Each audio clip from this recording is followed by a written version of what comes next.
Senator Humayun Mahmad साहब, मौलाना फजल रहमान साहब ने अपने एक इंटरव्यू में जो तहरीक अदम-ए-इत्तेमाद आई थी पीटीआई की हुकूमत के ख़िलाफ़, तो उसको कुछ अहम जो शख्सियात हैं, हमारी अस्करी शख्सियात, उनको मुर्द इल्ज़ाम ठहराया है और मौजूदा इंतखाबात में धांधली का भी रोना रोया है। पीटीआई जो मौलाना फजल रहमान के ये बयानात हैं तहरीक अदम-ए-इत्तेमाद के हवाले से, इसको किस नज़र से देखती है?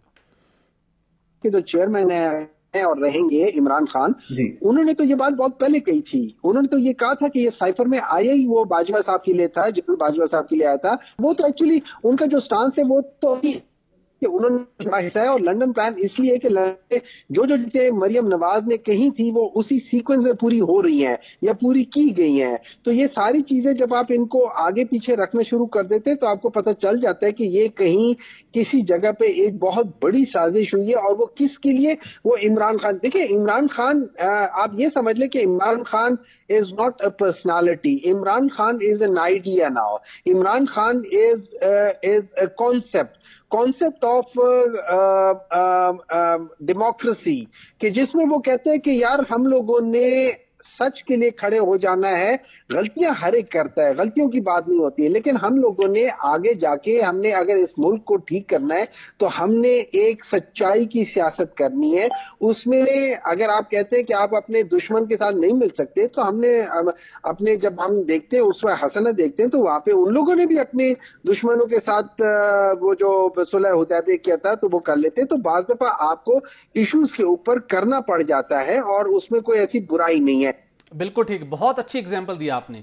ऐसा सच के लिए वाकई खड़ा होना चाहिए, मैं बड़ा बड़ा आपसे इत्तेफाक करता हूं। लेकिन जब आपके पास ताकत हो, इक्तदार की मसरत पर फायज हो, उस वक्त टाइम होता है कि सच का आप बोलना शुरू करें। जब आप घर जाते हैं, इक्तदार छिन जाता है, फिर सच बोलना शुरू करते हैं। माजरत के साथ हमारे सियासी रहनुमा, आपने उस हसना की बात की, बड़ी अच्छी बात है। जब कोरोना असर वायरस आया था, इमरान खान साहब प्राइम मिनिस्टर थे, तो वहां पर एंकर्स को बुला के ब्रीफिंग दिया करते थे डेली बेसिस पे या 2-3 दिन बाद। तो लास्ट एक ब्रीफिंग थी, मुझे भी जाने का मौका मिला। मैंने सेम उनसे यही एग्जांपल उसको कोट करते हुए, रियासत मदीना के अंदर उस हसना की बात करते हुए और उफो दरगुजर करने की बात करते हुए क्वेश्चन किया था कि आप सबको फिक्स करने के अंदर हैं, सबको जेलों में डालने पर तुले हुए हैं, ये क्रिटिकल टाइम में बैठिए, सियासी मफाहमत कीजिए, मुल्क को आगे लेके चलिए। तो वो खफा हो गए क्योंकि इक्तदार में थे। जब इक्तदार में हो तो मैं यही आपसे अर्ज कर रहा हूं, उस वक्त उस हसना को ऊपर अमल करने को तैयार नहीं। तो उन्होंने कहा कि ये क्वेश्चन प्लांटेड है, आपको जिसने क्वेश्चन करवाया है वो मुझसे एनआरओ चाहते हैं और मैं उनको एनआरओ नहीं दूंगा। एहतसाब अदालतों में लोगों को ले जाने का सिलसिला शुरू हुआ, एफआई पीछे लगा दी गई, शहजाद अकबर साहब और सबने तहस नहस किया था। मसला तो यही है, जब आपके पास वक्त था, आप ताकतवर थे, उस वक्त उस हसना को क्यों भूल गए? जब हम इक़्तिदार में आए थे, हम बिल्कुल सब लेकर चल रहे थे। अनफॉर्चुनेटली हुआ ये था, अच्छा सारे लोग जो है ना 2018 के इलेक्शन को वो समझते हैं कि उसमें पाकिस्तान तहरीक इंसाफ ने धांधली की थी। अब अगर मैं थोड़ा सा अगर साइंस का स्टूडेंट हूं और मैं इनको कंपेयर करता हूं 2018 और 2024, इन दोनों के अंदर एक ही तरीके से हुए। एक जगह पे आरटीएस सिस्टम बैठा है, दूसरी जगह पे ईएमएस सिस्टम बैठा है। अच्छा, इन दोनों का जो है ना, मेरे लिहाज से इन दोनों में एक चीज कॉमन है, वो ये है कि आरटीएस सिस्टम में पाकिस्तान तहरीक इंसाफ की जो सिंपल मेजॉरिटी थी उसको कम करके 16-17 सीटें पाकिस्तान या 25 सीटें पाकिस्तान तहरीक इंसाफ से खींच ली गई थी और उनको सिंपल मेजॉरिटी की बजाय उनको उसमें डाल दिया था कि अलायंस में डाल दिया था। और इस दफा उन्होंने क्या किया, पाकिस्तान तहरीक इंसाफ का जो 2/3 मेजॉरिटी थी, जो मैंडेट 2/3 का था, वो उन्होंने हटा लिया, वो निकाल लिया। और उसको चूंकि उतना कम कर नहीं सकते थे जैसा लास्ट टाइम किया था, लेकिन सुनने में ये आया कि वहां से जो इलेक्शन कमीशन के लोग हैं वो कहते हैं कि हमें ये कहा गया है कि इनको 100 से ज्यादा सीटें नहीं देनी, और यही आप देख रहे हैं कि 93 पे आके रुक गई हैं।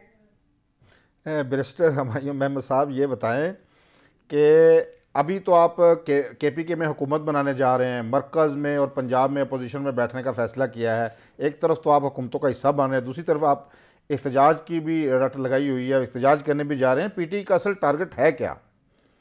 टारगेट एक ही है कि ये जो धांधली हुई है इसको एक्सपोज की जाए, इसको एक किस्म का हमें रिवाइंड किया जाए कि धांधली ना हो, और जो जिसका हक है, अगर जेयूआई का हक है और किसी पीटीआई वाले की वजह से मारा गया तो उसको मिल जाना चाहिए।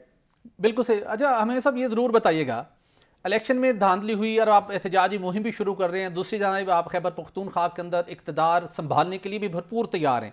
और चलें, आपने ये तो अनाउंसमेंट कर ही दी कि अब पंजाब और मरकज़ के अंदर आपकी क्या लाहेअमल होगा, अपोजिशन में बैठेंगे यकीनी तौर के ऊपर। लेकिन आपने भी कहा था कि मैं सुप्रीम कोर्ट ऑफ पाकिस्तान जाऊंगा, मेरे पास कुछ एविडेंस है, मैं पटिशन फाइल करूंगा और इन सबको मैं बेनकाब करूंगा। अब आपका वो काम कहां तक पहुंचा? क्या पीटीआई इसी तरीके के साथ हुकूमत भी करेगी, इक़्तिदार के मज़े भी लूटेगी, एहतजाजी मुहिम भी चलाएगी, सियासी इस्तेहकाम की राह में रुकावट भी बनेगी? असल में आपका आइंदा का लाहेअमल अब है क्या? कोई सियासी इस्तेहकाम की जानिब मामलात बढ़ने हैं या इसी तरीके के साथ मुल्क को मुख्तलिफ पॉइंट्स के ऊपर यह रमाल बनाए रखना है कि हमने पोलिटिकल स्टेबिलिटी नहीं आने देनी जब तक मरकज समेत चारों सूबों के अंदर, भले हमें वोट मिले ना मिले, सिंध से बलूचिस्तान से, हमने हुकूमत हमें मिलनी चाहिए? क्या ये रविश उस वक्त तक बरकरार रहेगी? सर वो हमारे लीगल टीम तो वो अपनी जगह पे कर रही है ना, वो सारी चीजें इन पैरेलल चल रही है, सीरीज में नहीं है।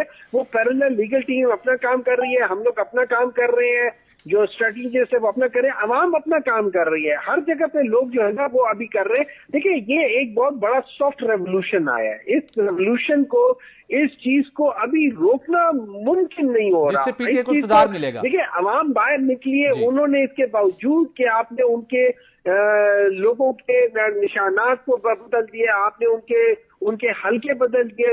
ऐसे भी लोग हैं जो लाहौर में थे और उनका आप लोगों ने इलेक्शन कमीशन ने उनको उठा के फेंक दिया मानसेरा में या एबटाबाद में या कराची वालों को इस्लामाबाद में। वो लोग स्पेशली आए हैं और वोट डाला है इतनी बड़ी तादाद में। और ये याद रखिए, मेरी बात हो रही थी एक एमएनए से जो स्वाद से जीते, NA2 से, उन्होंने कहा कि मैं तो चूंकि पीपल्स पार्टी का आदी था तो मैंने कुछ सिग्निफिकेंट एक अमाउंट अपनी रखी हुई थी कि इतना लग जाएगा। कहते मैं तो परेशान हो गया कि लोग खुद आके मेरे लिए काम कर रहे थे। मुझे 1 रुपए, मैं लिटरली कहता कि मैंने जो थोड़ा बहुत पैसा लगा दिया है वो भी अपनी खुशी से लगा दिया, वरना तो मेरा 1 रुपया भी ना लगता।